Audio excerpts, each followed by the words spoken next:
Before we pick up the tools, let's look at the strategic objectives for this session.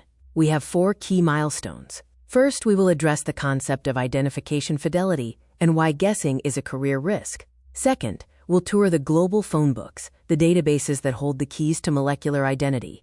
Third, we will master the Szymanski scale, our primary framework for communicating confidence. Finally, we will define the gold standard for identification that stands up to global audits. By the end of this module, you won't just be assigning labels, you'll be performing a forensic audit on your own discoveries. Before we pick up the tools, we have to address the mindset. Why is naming so difficult? Because in a complex biological sample, dozens of molecules might share the same nominal mass. If you are a technician, you see a mass that is close enough to a common metabolite like glucose, and you simply slap a label on it. But if you are a strategic investigator, you know that close enough is a dangerous game that leads to retractions and ruined reputations. Naming a peak is a forensic exercise. It requires us to look at isotope patterns, fragmentation, and retention time as if we were preparing a legal case for a courtroom. If we don't respect the complexity of the molecular world, the data will eventually embarrass us. By the end of this module, you won't just be assigning labels, you will be performing an audit on your own discoveries. We are building analytical certainty. To do that, we need a molecular phone book. We need to know where to look before we can claim to know who we've found. Why is naming so difficult? In a complex biological sample, dozens of molecules might share the same nominal mass. A technician sees a mass close enough to glucose and simply slaps a label on it. But as a strategist, you know that close enough is a dangerous game that leads to retractions and ruined reputations. Naming a peak is a forensic exercise. It requires looking at isotope patterns, fragmentation, and retention time as if we were preparing a legal case for a courtroom. If we don't respect the complexity of the molecular world, the data will eventually embarrass us. We are building analytical certainty, moving away from the guessing game and into the validation era. To name a face, we need a phone book, a global database of known entities. In the omics world, we utilize a curated selection of repositories. Your first strategic decision is knowing which book to pull off the shelf. Different databases serve different sample types, and picking the wrong one can lead to false negatives or irrelevant hits. Whether you are working with clinical samples, environmental extracts, or specialized lipids, there is a specific resource designed for your needs. Knowing the who's who of databases is your first step towards strategic validation. Let's look at the industry giants. If you are working with human blood, urine, or tissue samples, HMDB, the Human Metabolome Database, is your clinical gold standard. It is highly curated and provides the biological context you need to explain why a molecule is in a human system. It links your peak to pathways, diseases, and even food sources. On the other hand, if you want sheer brute force, you go to Metlin. It is the giant of the industry, containing over 800,000 compounds. It is world-renowned for its experimental MS2 spectra, which are vital for confirming structural features.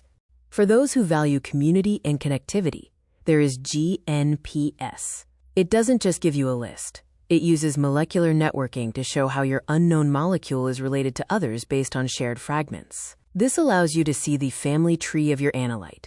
Finally, we have MassBank for high-quality open-access data and ChemSpider to cross-reference structures against millions of chemical records. However, a word of caution, a database hit is not a confirmed identity. To a professional auditor, a hit is just a lead. It's a suspect, not a conviction.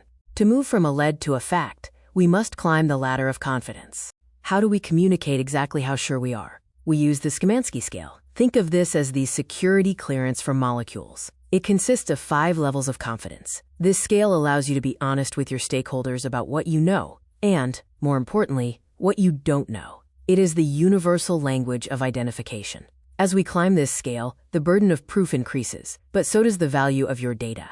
Let's start at the bottom of the ladder. At the very bottom, we have level 5 exact mass. You have a signal at a specific M/Z. You know someone is in the room, but you have no clue who they are. Above that is level 4, unequivocal molecular formula. This is where your high-resolution data and isotope patterns pay off. You've determined the formula is, for example, C10H14N2. This is like knowing the family name. You know they are a Smith, but you don't know if it's John or Sarah. There could be 50 isomers with that same formula, all performing different roles in the body.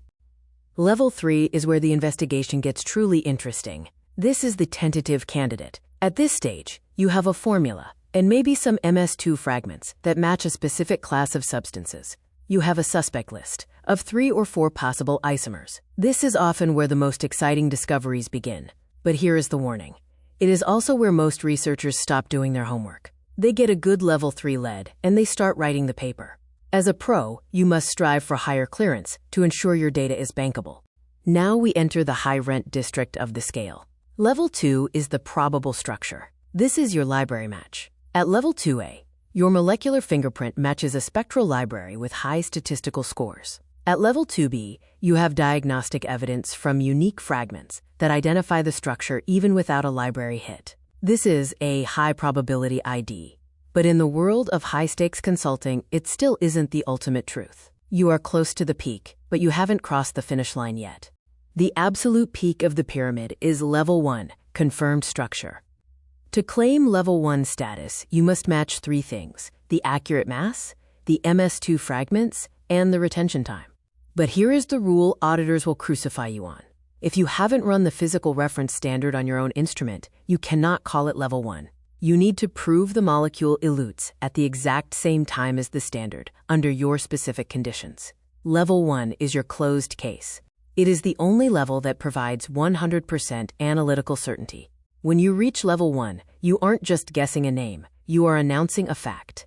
I want to conclude with a point on ethics. In high-end consulting, honesty is your greatest asset. There is an overwhelming temptation to overclaim, to say you found dopamine because it sounds brilliant, rather than an unknown isomer.